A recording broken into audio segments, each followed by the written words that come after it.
Guys, let me start off by giving a great big shout out to Mr. GRD, who was asking me in my last comment section if I've heard of this show that's coming on Showtime called Everything's Gonna Be All White. Now, I actually didn't hear about this, so I am grateful for him bringing this up and calling my attention to it. I'm going to leave the link to in the description of this trailer. And let me just tell you some of my impressions on this, guys. But let me start off by saying this. A lot of people, they think that being here when they were born, they think that their lives are a mistake. Okay. Um, I'll get personal with you here. I knew that my life was a mistake from a very young age. All right. My parents were very young when they had me. And because my father was very young, he made a lot of mistakes. Okay. I love my parents very, very much. I love both of them, and I wish both of them nothing but love and peace and happiness. Okay. But when I was younger, yeah, my pops actually told me, I never wanted you anyway, and that's something that I had to take into my heart when I was younger. I never one day felt like I should have been alive, and just can't. I'm not going to make this into a pity party, but it's a fact. All right, so that translated into just about every aspect of my life. Everything that I ever tried to do, I felt like it was doomed to failure because I wasn't supposed to be here in the first place. Who am I to be asking for anything out of life? Everyone who I passed in the street had more of a right to be alive than I did. It's just the way that I felt. And it's a shame. I don't believe for 1 minute that my father meant to make me feel that way, but that's the way it turned out. So uh, it was very hard. I mean, in a way, it was a blessing because it was hard to hurt me, when I was growing up, because the one who I wanted to love me the most already rejected me. So it was like nothing that anybody ever said to me ever hurt more than that, and that's something that I carry with me all the time, So my thing is, you want to call me this, you want to call me that, you want to do this to me, you want to do that to me. It doesn't matter. I've been hurt by the best, and that's kind of how I felt going through life. And I had to take the long way around to loving myself, So going through life, it was a discovery, it was a discovery. One thing I learned, right, is that no one is going to give you permission to love yourself.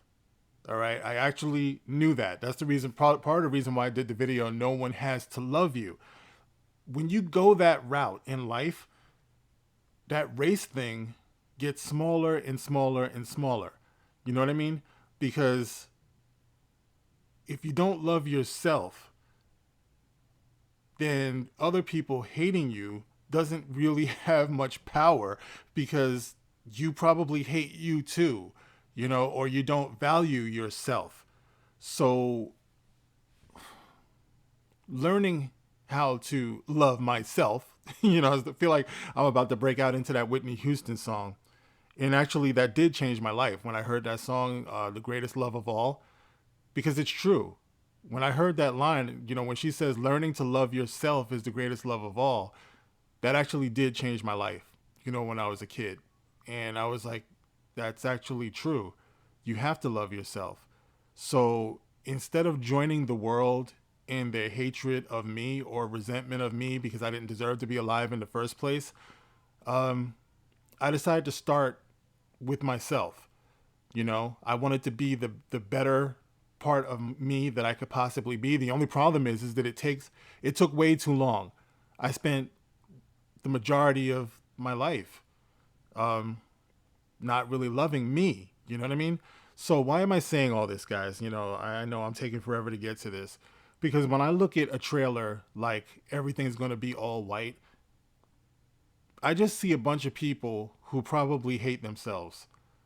And I've always felt that way. I've always felt that black people have been traumatized so bad by the experience that we've had in this life that we've inflicted that onto ourselves for generations. Long after the race thing is boiled down, we have to deal with the fact that we don't love each other the way that we should, because coming through that storm, coming through that fire that I came through, it gave me all the proof that I need to know that when you do love yourself, you're not afraid to love others. And you open yourself up to that as much as you can anyway. I know that I have a long way to go. I always have. Honestly, I kind of feel like whatever is left in me, I give to my son. It's like the marriage didn't work and everything. And I gave it all I had, you know what I mean? But this father-son thing, that's probably the strongest love that I've ever had in my life, and I'm not going to mess it up. For my part, I'm going to do the best I can for this kid. He's going to get the best, because all the things that I went through to come to this point has got to stand for something. And that's the way I see it. Okay, so when I look at this thing, right, I see people who are spending so much of their time trying to stick it to somebody else, so much of their time trying to get the attention of the world. It's sad to me, and I've asked the question before, when do we talk to each other? It kind of reminds me of that other show that they had. What was that show called? Dear White People. And I remember saying this, years ago. I did a video about it. When do we say dear black people? When do we talk to each other? You want to point out all of the atrocities and things that's been done onto us by other communities in the past. What about what we're doing to each other in the present? What about that? Who makes a documentary about that? When do you ever see that be addressed in any meaningful way? You don't, because all we're hung up on is being victims.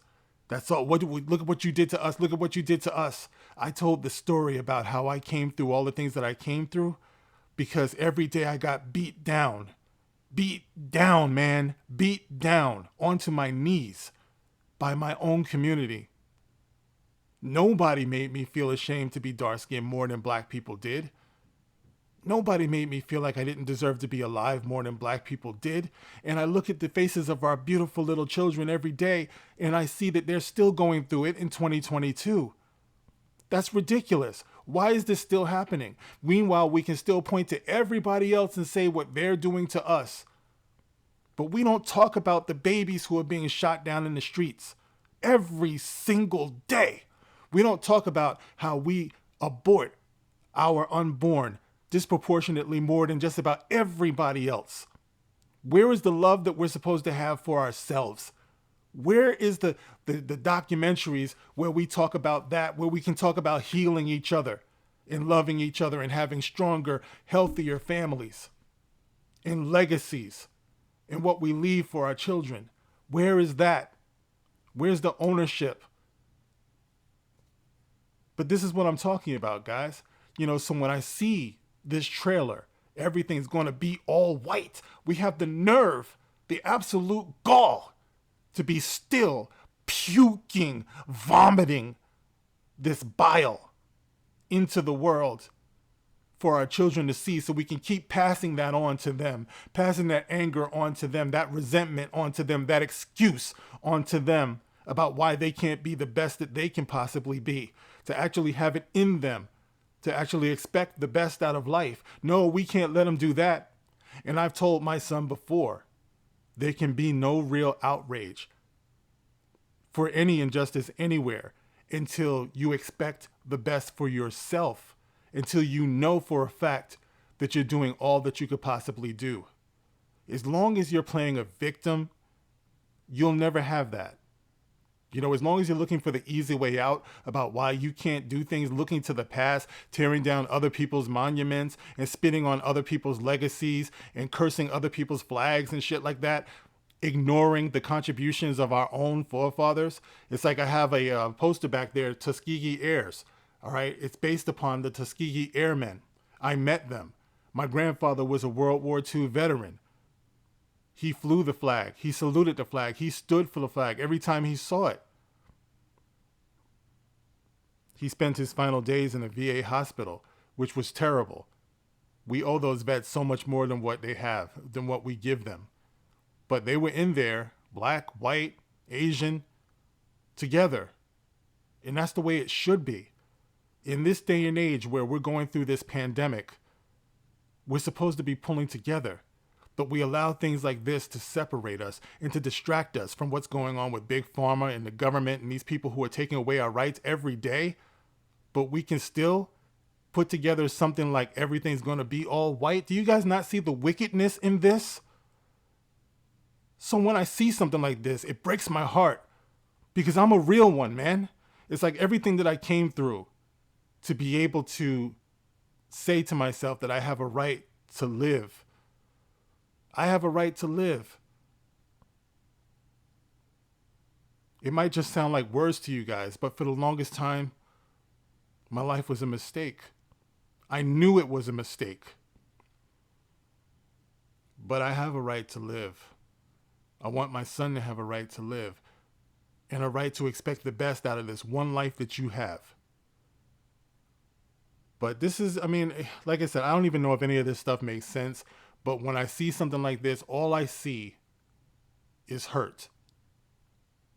All I see is something that's not productive, something that's a waste of my time.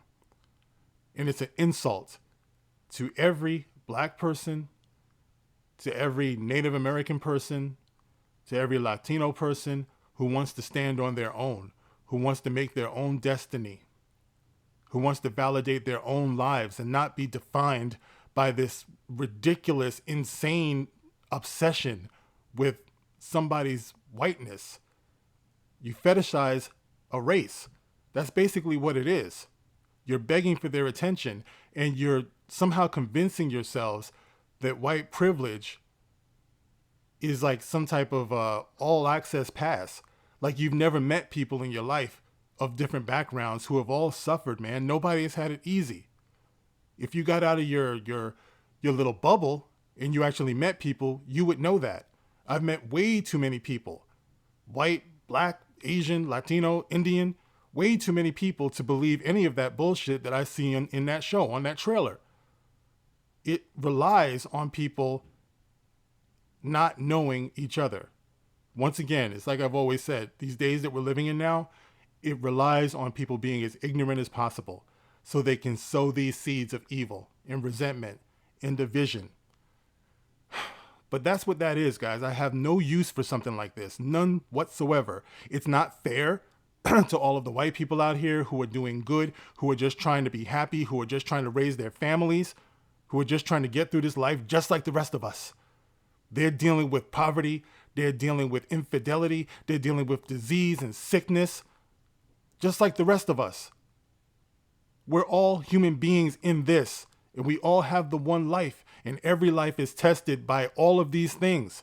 So stop letting these people lie to you by telling you, because of some shit that happened in the past, that we have the right to continue to troll and pick at each other, going tit for tat, because that's all it is. It's unfair. It's unfair to white people. It's unfair to Black people.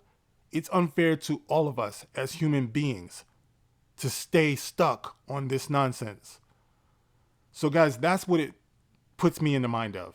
You know, when I watch that trailer, all I see is tragedy. All I see is a waste. All I see is evil. And I talked about that before. You have to be evil to spend so much of your time and energy and resources on dividing people. We're only here for a short amount of time in this life. But when I see something like this, I'm like, man, evil never takes a break. And all it needs to do is corrupt one generation at a time. After we're gone, then they start on the next one. After the next one's gone, then they start on the next one. If not one of us can stand up and say it stops with me, right now in this generation here, we don't stand a chance. You don't put this on to the next generation. You do it now. That's the only way that you win. But anyway, guys, Mr. GRD, thank you for asking me what I thought about that. I have no idea if any of that made any sense. Get in the comment section and let me know if it did. Like, dislike, whatever, guys. I just thank you for listening. If you listened this far, I love you. Thank you so much. I'll catch you on the next one. This is The Gospel According to Mark with a C. Rock on.